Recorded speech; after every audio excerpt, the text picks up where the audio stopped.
Louisiana Senator Bill Cassidy announcing over $1 million in federal grants for Northeast Louisiana. Devontae Martin joins us with more on how the money will be used. Devontae?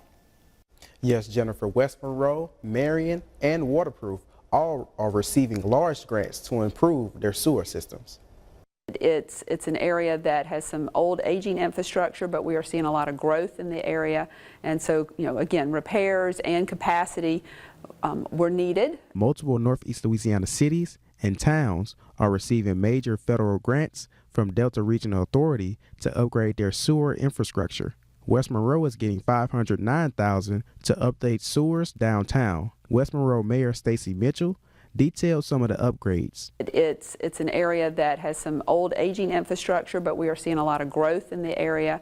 And so, again, repairs and capacity were needed. Smaller towns in the region are also getting sewer improvements. Marion is getting $454,000 to upgrade their 64-year-old sewer lift station. And the village of Waterproof is getting $80,000 to replace pumps. Marion Mayor Danny Smith says they were in need of financial assistance. Most of our sewer system in Marion is 55 to 60 years old, except one section on the north end of Thomas Street. We had gotten a previous grant to make some improvements there.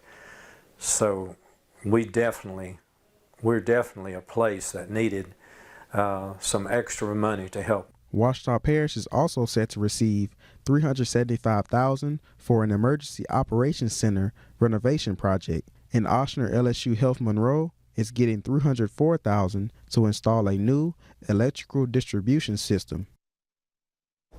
Both mayors Mitchell and Smith expect the projects to be complete within a year. Back to you, Jennifer.